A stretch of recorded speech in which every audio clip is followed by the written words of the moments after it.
Seneng nggak? Kenapa seneng? Karena boleh pulang. Orang pulang seneng. Contoh lagi, Lebaran masyarakat pulang mudik, seneng nggak? Kenapa seneng? Pulang. Orang pulang seneng. Sekarang selesai hidup di dunia, kita pulang kepada Allah, seneng nggak? Ragu-ragu, mau bilang seneng takut besok, itu gini-gini. Mestinya seneng pulang. Apa yang bikin pulang yang satu itu kok berat? Kelihatannya dua. Pertama, kita ini sering mencintai sesuatu berlebihan, berakar di hati. Datang saat pulang tidak siap menghadapi perpisahan. Ada yang bergantung di sini, pulang jadi berat.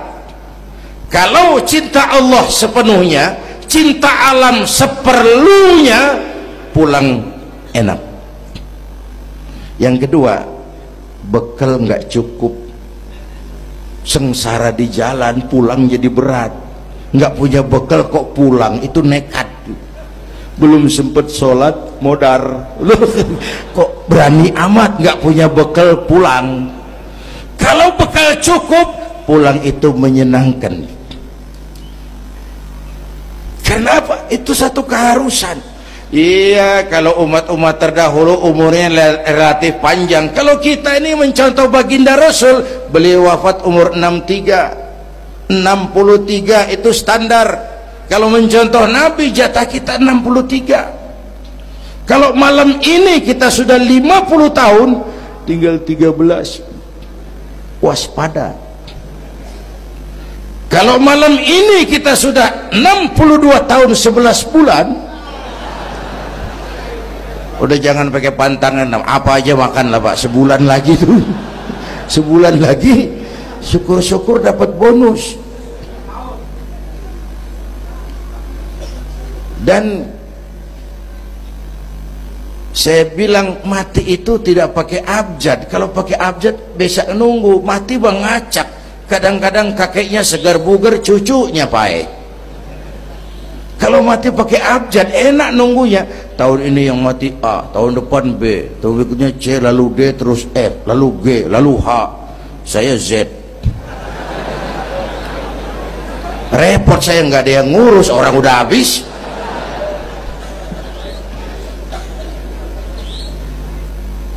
Bapak Ibu hadirin, malah aneh.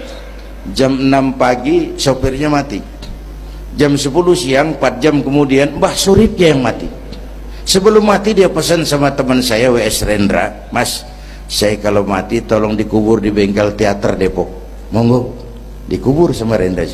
Belum seminggu Rendranya ngikut, mati. 1 bulan sebelum Rendra, lebih dahsyat lagi, Michael Jackson mati. The King of Pop, raja pop dunia, mati. Apalagi penyanyi keroncong, lebih mati lagi.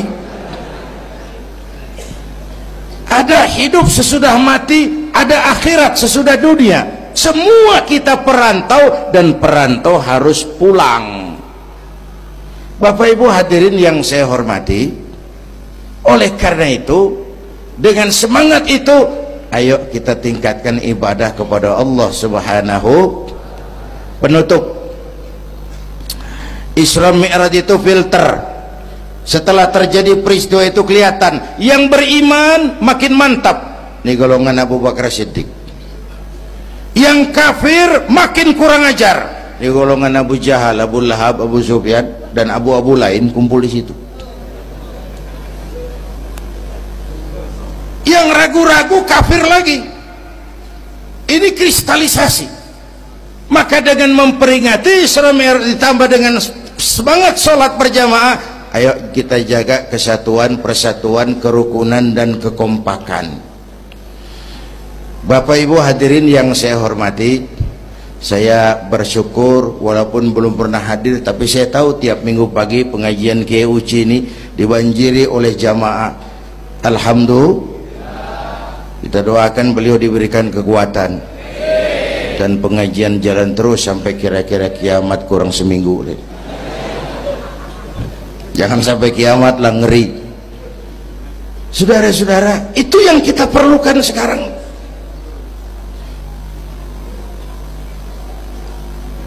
Menjaga semangat kebersamaan seperti diajarkan di masjid ini. Coba baik tinggali akhlak masjid. Siapapun masuk masjid copot sendal, buka sepatu. Kenapa? Tidak ada warga kelas 1 di sini. Semua sama di depan Allah. Ini masyarakat yang mau kita bangun. Lurah masuk masjid buka sepatu, rah. Camat masuk masjid buka sepatu, mat. Wali kota masuk masjid buka sepatu. Ini Pak yang ngomong dia tuh. Sembarangan tak.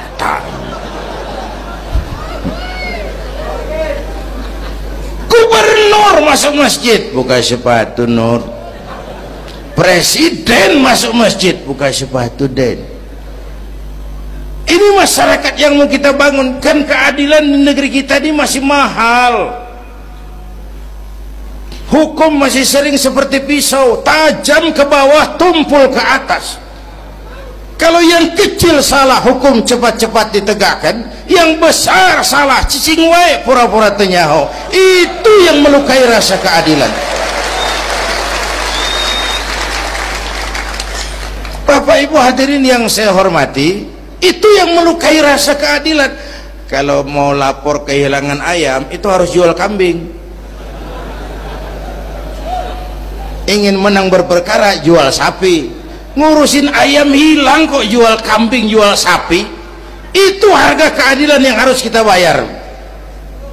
Karena itu ke depan belajar dari sejarah, kita bukan cuma perlu pemimpin pinter, tapi juga benar. Malahan lebih baik benar enggak tapi pintar ketimbang pintar tapi enggak benar. Capek dibohongi pemimpin yang cuma pinter tapi enggak benar. Disuruh ngurus beras malah nimbun beras, disuruh ngurus laut jadi bajak laut, disuruh ngurus hutan rame-rame jadi orang hutan. Gitu. Kita rindu munculnya sosok-sosok macam Umar bin Abdul Aziz. Punten nih, itu Umar bin Abdul Aziz waktu terpilih jadi khalifah, yang pertama diucapkan innalillahi wa inna ilaihi raji'un. Terpilih jadi presiden, bukan alhamdulillah, innalillah. Pagi dilantik, malam pesta. Pesta apa? Dangdut? Enggak. Pesta air mata. Di mana? Di mihrab dalam masjid, sujud sambil berlinang air mata. Istrinya tanya, "Bang?" "Iya sayang." "Oh, udah dengerin aja, orang improvisasi." "Iya sayang, abang kan sekarang jadi khalifah." "Kenapa nangis, Bang?" "Itu Fatimah, itu sebabnya saya nangis karena saya dipilih aklamasi secara sebagai khalifah. Setelah jadi pemimpin yang terbayang oleh saya, yatim piatu yang merintih kelaparan, janda-janda tua yang perlu bantuan, rakyat saya yang belum bisa menemukan haknya secara wajar, saya takut saya zalim kepada mereka. Saya nangis mohon pertolongan Allah." Pagi dilantik, malam pesta, tahajud. Esok harinya karena pemimpin baru, banyaklah pejabat-pejabat gubernur cari muka. Namanya presiden baru, ada yang kirim emas, pakaian mahal, berlian, mutiara, dikumpulkan sama istrinya. Umar tanya, "Fatimah?" "Iya Bang." "Banyak hadiah yang kau terima?" "Banyak Bang, intan, berlian, mutiara, emas." "Kau senang?" "Saya senang Bang." "Oke, kalau kau senang itu hadiah intan, berlian, mutiara, kumpulkan sebanyak-banyaknya dan besok kita cerai. Tapi kalau kau sayang saya, itu hadiah intan, berlian, mutiara, jual, uangnya masukkan baitul mal untuk ngurus rakyat kita." Apa jawab istrinya? Istrinya pun istri beriman, gak mentang-mentang istri pejabat lalu ikut-ikutan borong proyek suaminya. Kata Fatimah, abang, iya sayang, apalah artinya intan berlian tanpa engkau di sisiku, bang?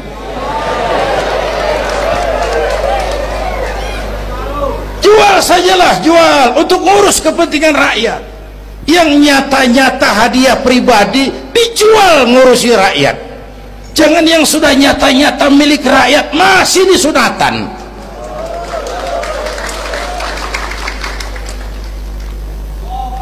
Yang antik lagi, satu malam beliau kerja di kamar pakai lampu templok, nulis. Datang seorang tamu, Assalamualaikum ya Amirul Mukminin. Waalaikumsalam. Silakan duduk. Ada apa? Enggak, cuman mau ngobrol. Urusan pribadi khalifah, kita kan teman lama. Oke, baik.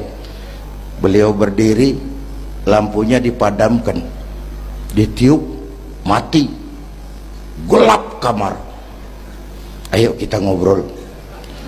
Tamunya heran, ya khalifah, iya, kita kan mau ngobrol, iya, kenapa lampu dimatiin? Begini mas, mau tamunya dari Jawa waktu itu, dengerin aja kenapa sih. Gini loh mas, tadi waktu sampean datang tuh kan sampean lihat saya lagi kerja. Iya, saya kerja tadi ngurusi rakyat. Tentu saya kan pakai lampu. Memang lampunya kan pakai minyak, pasti minyaknya kan beli. Iyalah, belinya pakai uang. Tentu uangnya uang rakyat. Kita mau ngobrol urusan pribadi, nggak usah pakai minyak rakyat mas. Ayo ngobrol sampai subuh ini. Kalau yang kecil saja orang sudah berhati-hati, apalagi menghadapi urusan yang jauh lebih besar ke depannya. Bapak Ibu hadirin yang saya hormati, oleh karena itu kita memerlukan semangat kebersamaan, walaupun tidak harus selalu bersama-sama. Ini adalah potret terakhir. Baginda Nabi di awal-awal perjuangan didampingi 5 figur utama. Pertama, Nabi punya Sayyidina Abu Bakar Siddiq. Ini sahabat merangkap mertua, orang tua bijaksana, tempat Nabi tukar pikiran. Kampung itu enak kalau ada yang dituain. Yang kedua, beliau punya Umar bin Khattab, Al-Futuhat Al-Islamiyah, imam tapi jenderal, jenderal tapi imam, gagah, berani untuk Islam. Selesai? Belum. Yang ketiga, Nabi punya Utsman bin Affan, pengusaha tapi santri, penyandang dana. Umat akan maju kalau banyak punya Utsman. Yang keempat, Nabi punya Ali bin Abi Thalib, tokoh muda tapi intelek.